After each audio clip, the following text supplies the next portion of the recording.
Defense Secretary Lloyd Austin delivered a message in Germany Friday urging allies to ramp up their military aid to Ukraine. This is not a moment to slow down. It's a time to dig deeper. The Ukrainian people are watching us.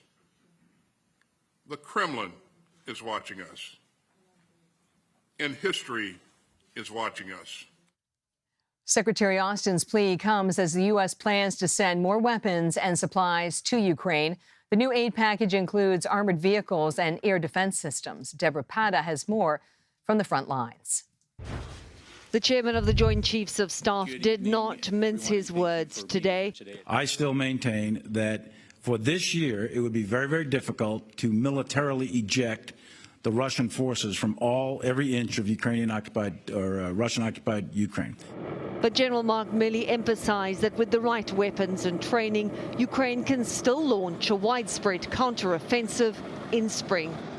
And the U.S. will designate the Russian paramilitary group Wagner as a transnational criminal organization, releasing satellite images said to show the group receiving a shipment of arms from North Korea. On the Ukrainian front line, the men of the Bugan Special Forces Brigade refuse to give up hope, believing they can win as long as the West keeps sending them weapons. But for all the promises of high-tech firepower, there is no shortcut when it comes to digging in against the enemy. Is it difficult to build trenches when the ground is frozen? It's very hard, Major Chekan told us. It's rock-solid ice with constant rain and snow. This is trench warfare fought in sub-zero temperatures, and there's a lot of territory to defend. This one is just near the Russian border. The commander and his platoon have been fighting in the country's east, where Ukrainian soldiers are preparing to defend against a surge in Russian attacks. Deep below this innocuous-looking pine forest is a warren of fortifications. It's very warm in here. Where the men have prepared for the coldest weeks of winter, a wood-fired stove, warm beds, hot food and drinks. It's not so bad, Chekan told us. But what would really make a difference are more heavy weapons. That will stop the bloodshed on the battlefield sooner. And President Zelensky addressed that meeting in Germany, saying time remains a Russian weapon and that the West needs to speed up the delivery of military aid. Catherine? Debora Patta, thank you. For more, let's bring in retired Brigadier General Peter Zwack. He served as the U.S. Senior Defense Attaché to the Russian Federation from 2012 to 2014, and currently he's a Global Fellow at the Woodrow Wilson Center. So how serious is the threat of a new Russian incursion? Good evening, Catherine, and your viewers. It's serious. Incursion, no, an offensive. But I think they need time to ramp up their capabilities. They're bringing in their new wave of mobilized troops. They're not particularly high quality, but there are a lot of them. But this will take time.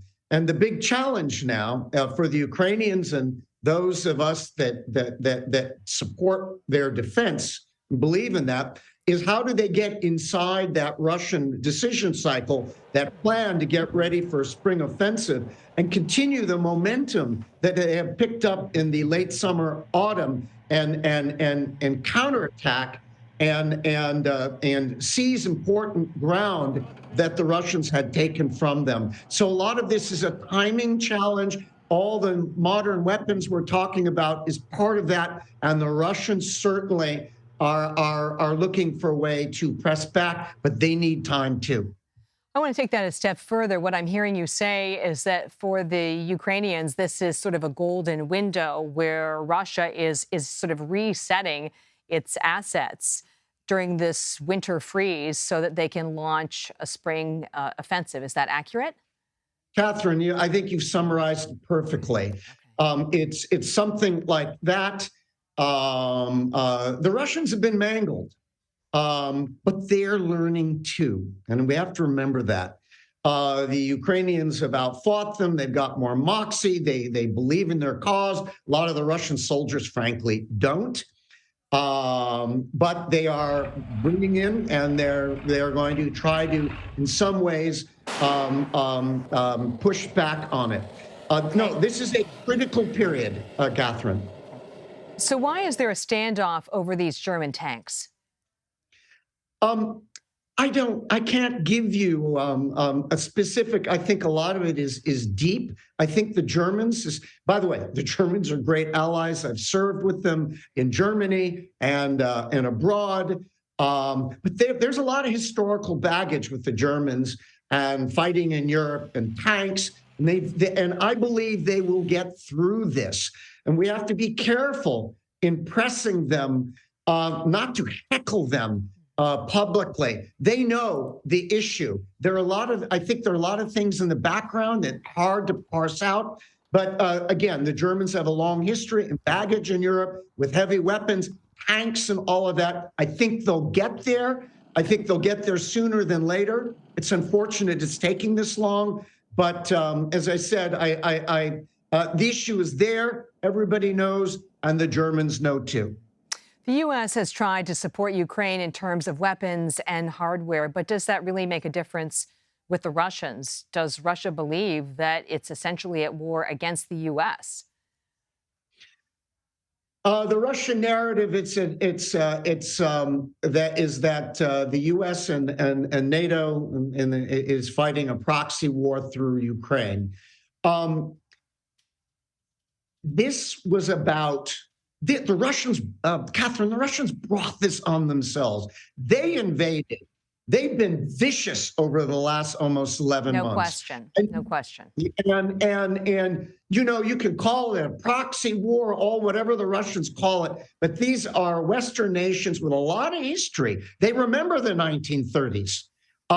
And this is, they're standing up for a free-minded nation in Europe that has been monstrously invaded. There's no other way to say it. It's an aggression. So yes, we're supporting the Ukrainians. Our allies are supporting much of the world. You have a bunch of fence sitters in the world as well. But no, the Russians have brought this on themselves, and I think they devolved to threats and intimidation and try to push back. If you do this, we're going to do that. Oh my God, you do this, we've got nuclear weapons. Yes, they can say all that, but the Russians brought this reaction on them, and that's the point I want to make. Just in closing and quickly, because we just have a few seconds left, what's your prediction here? Does this war drag on through 2023 and 2024, maybe even 2025? This war can drag on. This war can drag on for months, years, but there are X factors. The cost of the war, the toll, the word is getting up in Russia. A lot of the citizens don't want to believe it. They don't want to hear it. But this is an ugly war for Russia internally, too. And while they have a strong regime, I submit it's also brittle. And there are things can happen that fracture it. In a linear way on the ground, this will be a long war. Also, though, the Russian military is not particularly motivated. And do those troops have the staying power to keep this meat grinder of fight, which has been horrific for the flower of Ukrainian youth, but also for a lot of Russians and these mercenaries, that the regime is really trying to keep the news out from the main cities, the mainstream. Yep. They're fighting the war with a lot of external, if you will, citizens from the provinces. General Peter Zwack, thank you.